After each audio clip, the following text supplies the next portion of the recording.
Hello, good evening, and welcome back. Snitches get rewards. Yeah, not just in New York, but apparently now within the United Kingdom as well. As we see here from the BBC News, coronavirus report rule of 6 breaches, minister urges. So it's not quite the same as getting rewards, they haven't gone that far out. But instead, the government has decided to say, yes, we are going to bring forward authoritarian measures, which is going to affect you whether or not it should do, and pretty sure we all think that it shouldn't do. However, we are also aware that the police cannot police everything as effectively as they should be able to, because we're asking far too much of them and there aren't enough to go around, in which case we're going to need you, the civilians, to help us out in order to police this as best we can, and then we'll investigate after the fact instead of patrolling during, in order to stop people committing these new crimes that we've put on the books.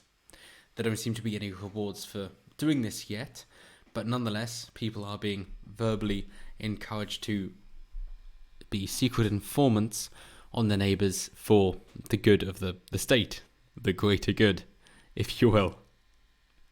And let's try to not enact Godwin's law here. But concurrently, they're saying, yeah, so we can't police everybody, in which case you've got to police your own communities. Going, okay, cool.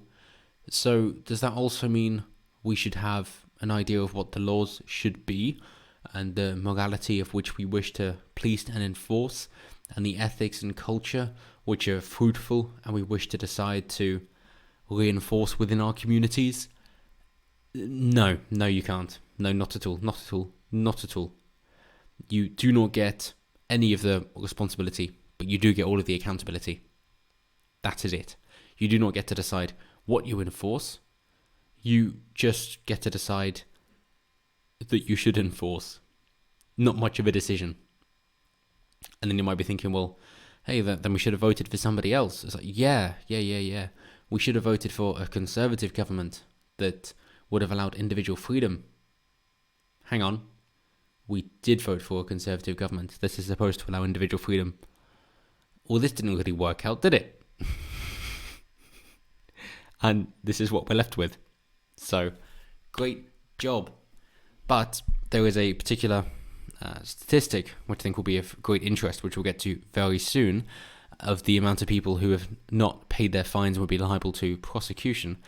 But first, the reasoning for the rule of 6, as in no more than 6 people gathering indoors or outdoors, anywhere, in one group. Of course, if you're separate groups, then of course, pubs can stay open, of course, and sports as well, like shooting, ultimate frisbee, those examples of sports that can still go ahead. Weddings, funerals, religious gatherings, things like that, that's perfectly fine. Schools, universities, yep, that's perfectly fine. But unless you've got one of these special exemptions because you've had successful lobbying, then no. So you've got to have a good size wallet here in order to be exempt from the law. But the peasants, they have their own law, and then the more elite, who are going to pay their way to freedom, they can have a different law. Great job. So no wonder we've seen people decide to go, nah, I'm not actually going to agree with this law. If people are exempt because of lobbying for no good reason, it's just because of bribery, then no, I'm not going to abide by these rules either. It's very understandable. So the R number, the reproduction number, has escalated to between 1 and 1.2 for the first time since March.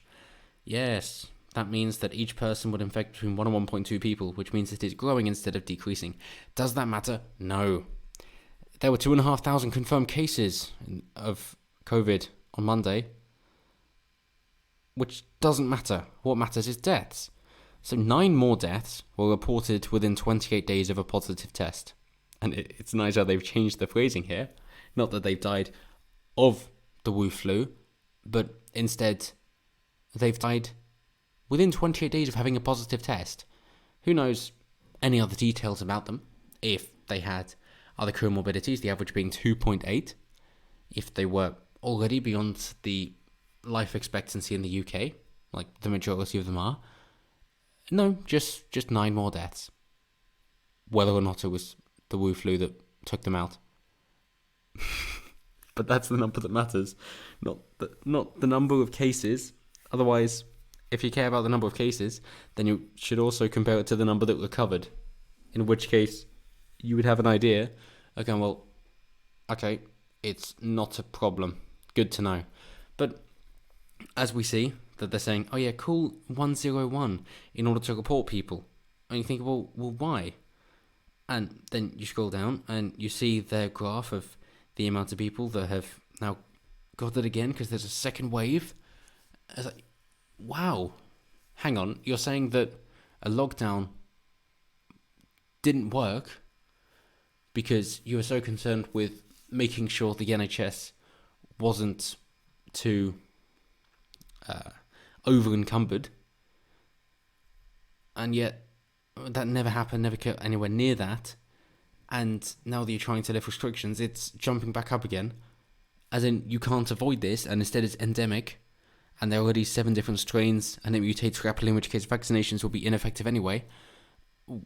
Right, and the death rate is negligible as well, especially for younger people, as in the workforce, as in the majority of people.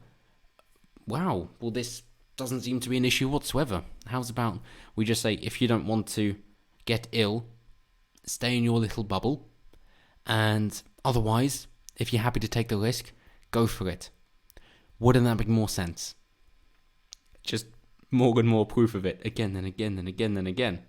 So, as promised, a letter from the Attorney General, written on 25th of August and published last week, said 46% of more than 19,000 fines issued were past the deadline for payment and could be considered for prosecution. Yeah. Good luck with that. You're really going to try and prosecute, what's that, about 8,000 people? Then again, that would be more in line with the amount that are prosecuted for hate speech. So that's running at just over 1,000, I believe. So okay, it's a bit different, but of course there are more people being prosecuted for hate speech. So as far as we know, it could be up to that 8,000 figure now, and there doesn't seem to be enough of a pushback against that. And this is very, very similar in terms of what would be prosecuted. So, hey, I suppose we just need greater numbers in order to prevent that from happening. If you could get a couple million strong protest, like in Hong Kong, where they've only got a population of 7 million, and yet could get 2-3 million people protesting, nearly half the population out, then you hope for the same in the UK, but apparently this is something that we just don't feel strongly enough. And instead we're more focused on going to the jobs, if we've got them, because, hey, we're trying to now recover from the losses, because we trusted the government before, and I realised that was a terrible mistake. So now don't have the time to go to the protests, because we're the ones with jobs and not the ones who are protesting against God knows what, who clearly don't have a job. Otherwise they would understand how the world works. Which is why leftist protests happen during the week and the more sensible ones happen at the weekends. We've got jobs. But in other developments, as we wrap up here, the government's chief scientific advisor says he was rebuked by other senior officials for arguing strongly in favour of a lockdown before it was imposed in March. Yep, and it shouldn't have been imposed at all, where the idea was herd immunity like Sweden had done, and that's worked out very well. And as they've said, yeah, it might have been worse a little while back, but we're not going to get a second wave, so maybe you should look at what we were doing. Yes, we should. Yes, well done. And Downing Street said that about 99% of schools expected to reopen had done so, with only a very small number asking some pupils to stay at home due to outbreaks. Why can't we do that with everything else? So yeah, the majority have reopened.